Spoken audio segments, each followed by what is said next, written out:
Don't give! It's too strong!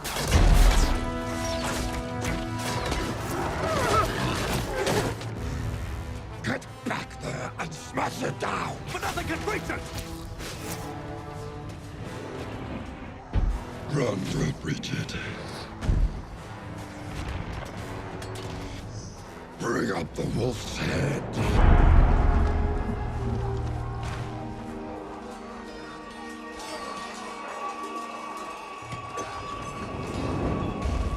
Send him in. Lord Father, he will kill our own kind. Send him in. In the garbled mess of visuals and battle noises that is the Seige of Eregion in the Rings of Power Season 2 Episode 7, there's a moment when the made-up character of Adar calls in his special attack, the Hill Troll, to breach the thinnest part of the walls of Eregion that the orcs cannot seem to breach on their own. The scene attempts to portray itself as something significant, something with weight, as a big turn in events of the siege. But in actuality, it feels pointless in a weird hiccup in an uninteresting battle.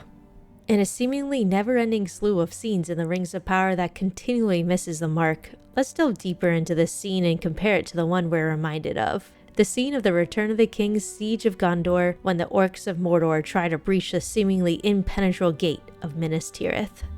The Siege of Gondor occurs when Mordor's formidable army overruns the last defenses of the city of Osgiliath and lays siege to the city of Minas Tirith itself. It clearly depicts the size of the orc army and the defenses, as well as the fear that the defenders have when they behold the strength set against them.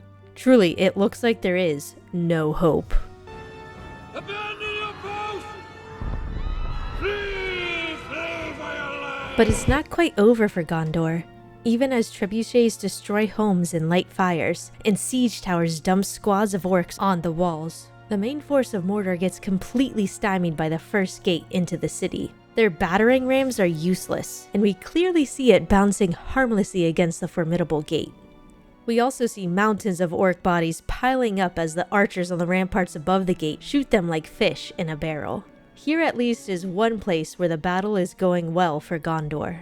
This is when we get the scene of Gothmog receiving the report from his lieutenant that they can't breach the wall. Grond will breach it. Bring up the wolf's head. Immediately, ominous music plays, as well as chanting for Grond. It's a huge battering ram that needs 4 great beasts and 6 cave trolls to wheel it to position. It's clear this battering ram means business, and if that isn't enough, Gandalf's reaction says it all. This is all the setup to the Grond reveal, done in precious few scenes from the movie. Tension builds as the great beasts and trolls push the colossal battering ram into position. The orc army chanting Grond continues and adds to the tension. The archers above the gate fire like mad at the beasts and the trolls to try and stop them, turning them into virtual pincushions. But that doesn't even slow them down. They don't even seem to notice as they plod relentlessly forward. Then we get the first blow on the door and the visible shudder accompanying the blow. Grond will breach it. Gandalf and more soldiers run to the gate as Grond swings back and rams the door again. Then, on the third blow, the wolf's head comes blasting through the doors in spectacular fashion. I mean, just look at that. Seeing the fear in the soldiers' eyes as they face Grond's ghastly visage, Gandalf spouts an impromptu speech. Your soldiers of Gondor! No matter what comes through that gate, you will stand your ground!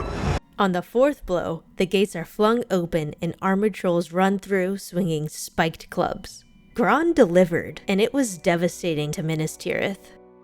In the Rings of Power, we have what looks like a similar setup for the Siege of Eregion, an orc army besieging a walled city full of good guys. But unlike the Siege of Minas Tirith, we don't get establishing shots of the army Eregion is facing. There are some trebuchets and some orcs, but these trees obscure, supposedly, a massive army, as we're told. On top of that, there's no real sense of what's going on. In the Siege of Minas Tirith, it started with the trebuchets, then siege towers were pushed to the massive walls, dumping orcs inside. There is a clear progression to the assault. That's what makes the stalling momentum at the gate so palpable. With the Rings of Power, we have no sense of how many ladders went up. In fact, we only see a few. We don't know how many orcs there are in the first place, or how many defenders there are, or how much they're overwhelmed. We actually see some elves just standing doing nothing at the walls, while orcs are charging at them. It's conflicting elements like this that compromise the setup and fizzle any building tension. After the ridiculous damming of the river, which allows this siege weapon to be pushed across, the orcs somehow know where the thinnest part of the wall is to start tearing away at it. This is the thinnest part of the wall. The weakest, thinnest part. So right away, there isn't a big problem to overcome. The orcs have an easy objective: rip a hole through the thinnest, weakest part of the wall with a siege weapon designed for this very task. And it looks like it's doing a pretty good job at it. The elves of Eregion don't even seem like they're trying to stop it. I mean, look at that. I don't see a single arrow going their way, and only one orc has a shield raised overhead. Through the chaos of the battle, as far as one can tell, everything seems to be going in the orcs' favor. There doesn't seem to be one sticking point in this confused, jumbled mess of a battle plan. If you're thinking that though, then you're wrong. We're told by this orc lieutenant that the wall is stronger than they thought after one use of the breaching siege weapon. One. I don't think most orcs in the Lord of the Rings trilogy expected to breach any gate, whether at Helm's Deep or Minas Tirith, in one blow. But it's immediately undercut by this subsequent scene where this elf says they'll breach the wall soon. They'll breach the wall soon, Commander, won't they? We've only seen the Ravager, the name of this contraption, activated twice, but it sounds like they're almost through. So why does this orc lieutenant think the wall is stronger than they thought? This small example is just one of many confusing, contradicting, strange sequences of events that happen in this terrible battle. But apparently the real race is against the sun, which is due to rise soon. And these orcs, as we know from the first season, melt in the sunlight, so they need to breach the wall faster. This is a gimmicky attempt at building tension. It has nothing to do with the momentum or progression of their siege. The series of events continues to get more strange. This elf dies supposedly trying to destroy the Ravager. I mean, look at that explosion. Surely nothing is left. Oh, it did nothing. Literally everything is still intact. But I suppose Adar hits his patience limit just then. Time for the special attack. Bring out Damrod, the hill troll. Send him in. In an attempt to build tension, some elf shouts that the orcs are running away. But no, the orcs are actually clearing a path. What could be coming? As Damrod saunters out, it sounds like there is orc chanting of some kind, but it's actually an orc death metal song that seems to be his theme, as they also play it in episode 3 and at roll credits of this episode.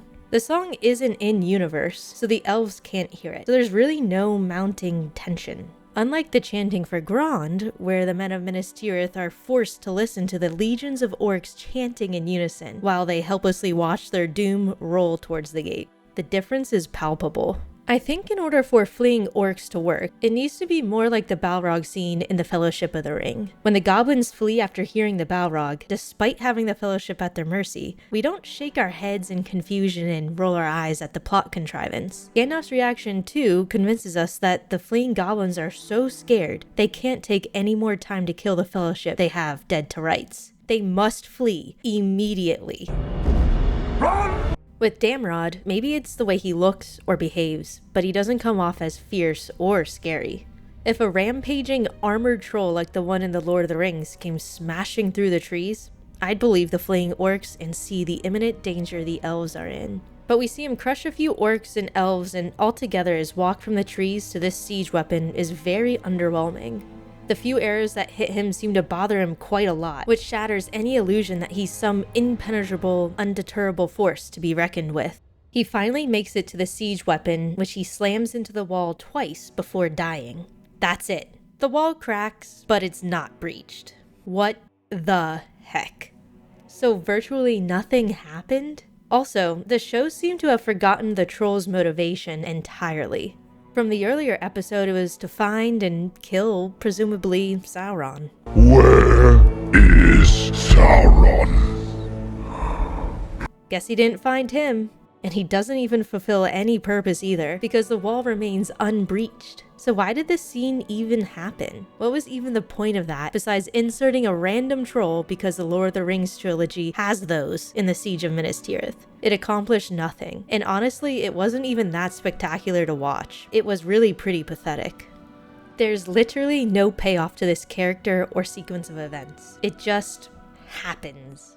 Honestly, that's really most of the Rings of Power. Stuff just happens without any real meaning or payoff or stakes. The show just tells us it's important, really, it is, and then moves on, and it's forgotten by the show and the viewer in the next scene. Imagine if instead of Grond breaching the gate in a ball of fire, it bounces off harmlessly a couple times before falling apart. That would be the equivalent of what happened in the Rings of Power.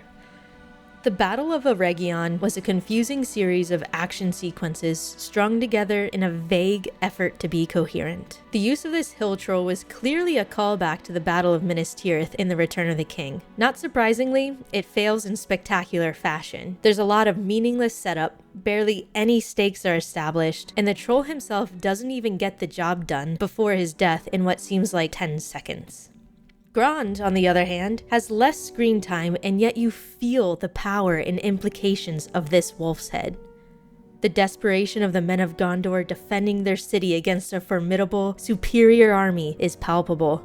In 30 seconds, we go from learning of this massive battering ram's existence and seeing it for the first time to being as wide-eyed as the men of Gondor facing it as it pummels the gate. That's what good, efficient storytelling can do. And of course, seeing that wolf's head blast through the gate and rest on its chains for a second is quite possibly one of the coolest things, if not a very satisfying payoff. Without stakes, a terrible setup, and zero payoff, the hill troll scene fails to even come close to the Grond scene in The Lord of the Rings.